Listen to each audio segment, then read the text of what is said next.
देवता अमृत कलश लेके आ गए। उनकी क्या भावना थी?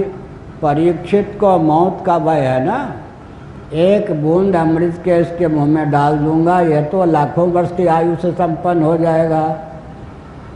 इसके लिए इसको भागवत कथा सुनाने की क्या आवश्यकता है? स्वर्ग का अमृत इसको दे देता हूँ, कथामृत मुझको दीजिए। जोधपुर वादी में क्या होता मालूम है? अच्छे अच्छे महामंडलेश्वर ये सब 15 दिन चौमासे में रहते हैं। तो वहाँ पर हमको मालूम है, हमको लोग फांस नहीं पाए। एक चौमासे में 2 महीने में 4 जगह चौमासा करते हैं। 15 दिन यहाँ वहाँ। आयोजक लोग फिर क्या करते हैं? खूब प्रचार करते हैं, खर्चा करते हैं। कथा में जो चढ़ जाए ना, उसमें 40% दे देते आयोजक को। आयोजक कथावाचक को 60% स्वयं ले लेते। कथा में भी कमीशन है, और कमीशन इतने की कथावाचक को जितने उससे ज़्यादा। अब बताओ, ऐसे कथावाचक के सामने देवता अमृत लेकर आएंगे कभी? कथामृत क्या है? कथनीय जो परमात्मा है उन्हीं की प्राप्ति इससे हो जाएगी। क्या ब्रह्मामृत को प्राप्त कराने के लिए कथामृत शब्द ब्रह्म के द्वारा परब्रह्म, शब्द ब्रह्म है या नहीं? श्रीमद् भागवत क्या है? श्री कृष्ण रूप आया है नहीं भागवत में। अंतर्धान लीला हो गई भगवान की। आजकल भगवान श्री कृष्ण कहाँ हैं? शब्द ब्रह्मात्मक जो श्रीमद् भागवत है उसी के रूप में भगवान सन्निहित हैं।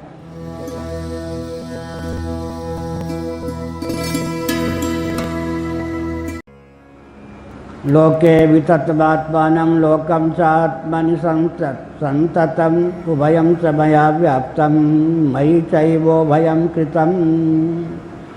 कार्य कारणात्मक जगत में मैं सन्निहित हूँ, कार्य कारणात्मक जगत मुझ में सन्निहित है। सच पूछो तो कार्य भी मैं ही हूँ, कारण भी मैं ही हूँ। मेरे अतिरिक्त न कार्य है न कारण है। यह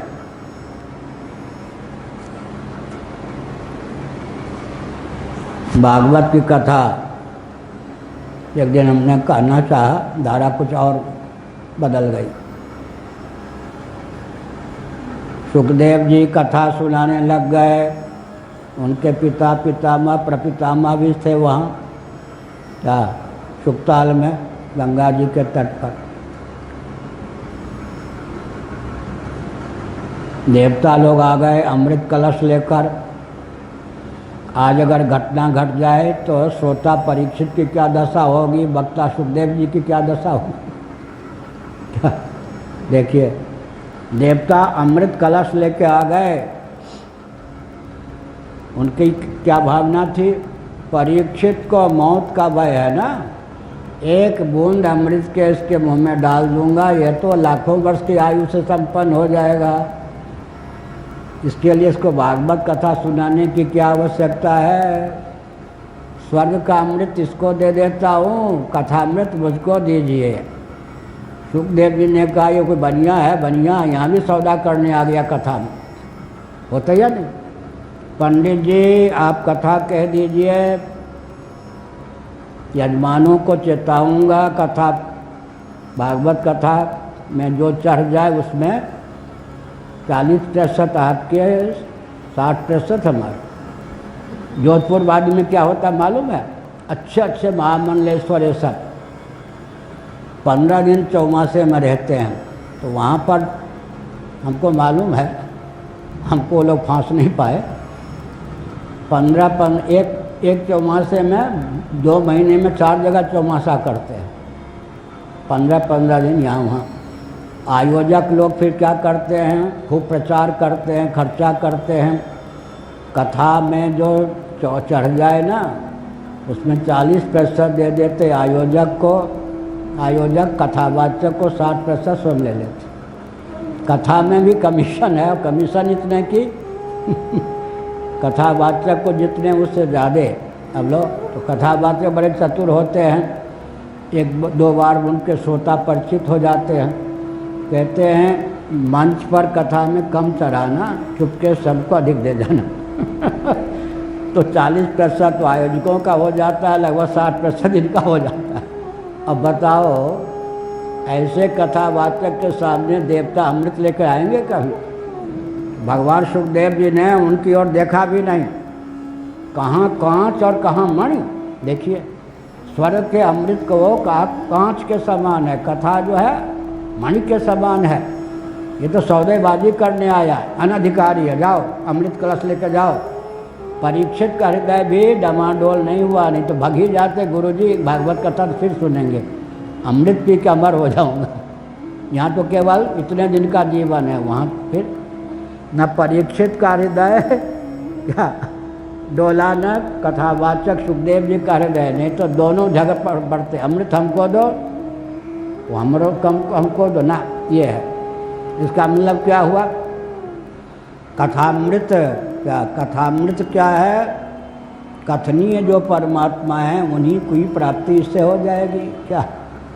ब्रह्मामृत को प्राप्त कराने के लिए कथामृत, शब्द ब्रह्म के द्वारा परब्रह्म, शब्द ब्रह्म है या नहीं? श्रीमद् भागवत क्या है? श्री कृष्ण रूप आया है नहीं भागवत में। अंतर्धान लीला हो गई भगवान की। आजकल भगवान श्री कृष्ण कहाँ हैं? शब्द ब्रह्मात्मक जो श्रीमद् भागवत है उसी के रूप में भगवान सन्निहित हैं। तो ग्रंथ का समादर होना चाहिए। क्या? शब्द ब्रह्म के रूप में भी परमात्मा ही अभिव्यक्त हैं, ऐसा।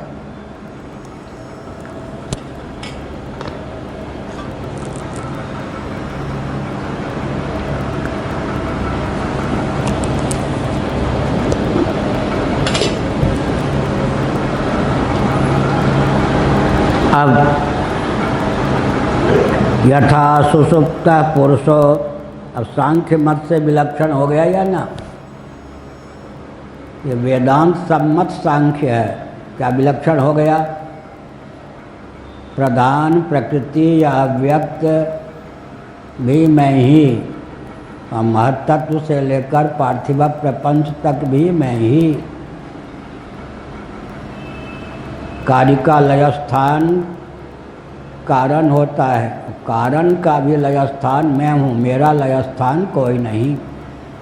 पार्थिव प्रपंच पृथ्वी में लीन होकर, पृथ्वी जल में लीन होकर, जल तेज में लीन होकर, तेज वायु में लीन होकर, वायु आकाश में लीन होकर, आकाश अहम में लीन होकर, अहम महत में लीन होकर, महत अव्यक्त में लीन होकर, फिर अव्यक्त का भी लय स्थान ब्रह्म ही शेष होता है, ब्रह्म किसी में लीन नहीं होता। सांख्यों के यहाँ जिसका नाम अव्यक्त प्रकृति प्रधान है, वेदांतियों के यहाँ उसी का नाम प्रणव या ओंकार है।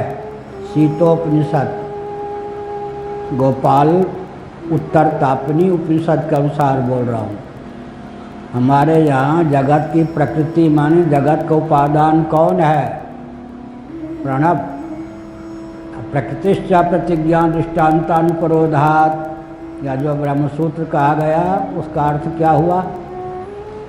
भगवान भी शब्द ब्रह्म प्रणव ओंकार के द्वार से जगत के उपादान कारण हैं। जगत का उपादान कारण प्रकृति है।